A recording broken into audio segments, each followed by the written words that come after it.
Hi guys, it's me, your Ate Lirs, and welcome to my vlog. So, kung bago ka lang po sa aking channel, please do subscribe to my channel for me to create more videos like this.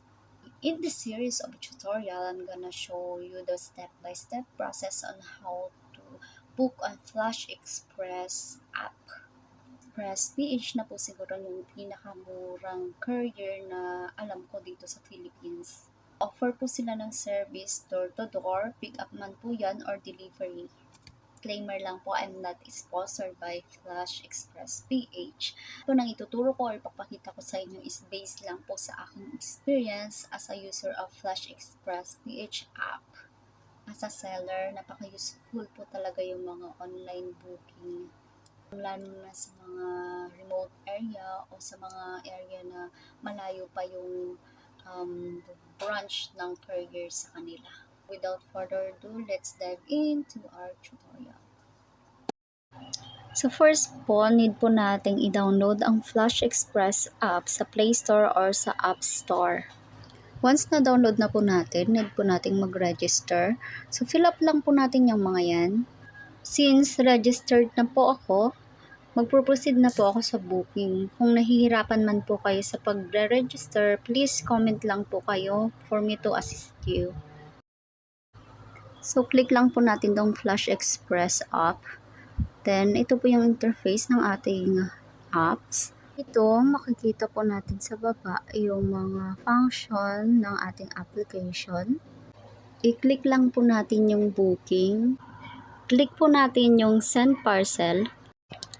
Dito po sa sender address, i-click lang po natin yung mga nakasave na dyan or pwede po natin i-click yung new para sa ating pick-up address.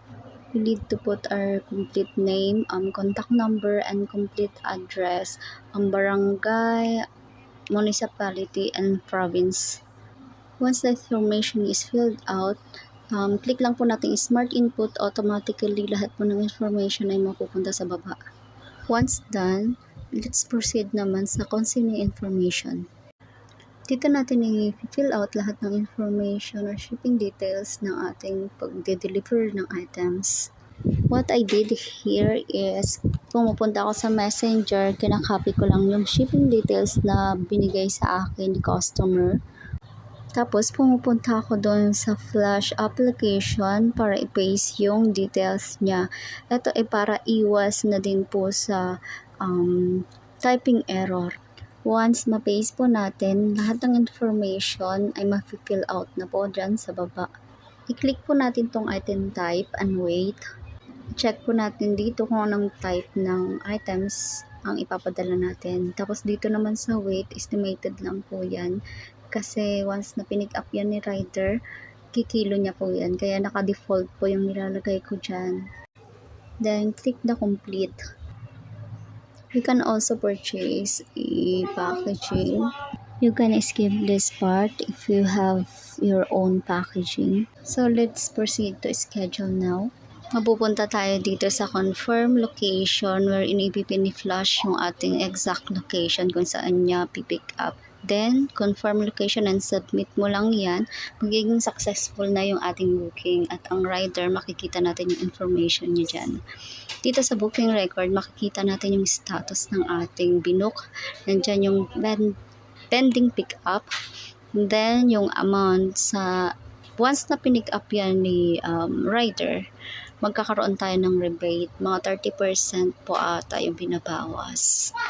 Nasa 1 day process lang ang Flash sa pag-pick up ng items natin. Once na binook natin ngayong araw din dapat makuha ni Flash or else ipapakancel niya yung iyong booking. So ito na, na-pick up na po ni Flash. So i-check po natin yung status ng ating binook kanina. Punta lang po tayo dito sa booking, tapos sa booking records, nandiyan na po. Makikita po natin, pick up na po siya. I-click lang po natin yung binook natin, tapos mapupunta po tayo dito sa shipment details, kung saan makikita natin yung total amount at rebate ng ating binook. Matatrack din po natin agad yung ating items once na dito po natin binook sa Flash Express PH. So that's all for today. Have a good day. Bye-bye.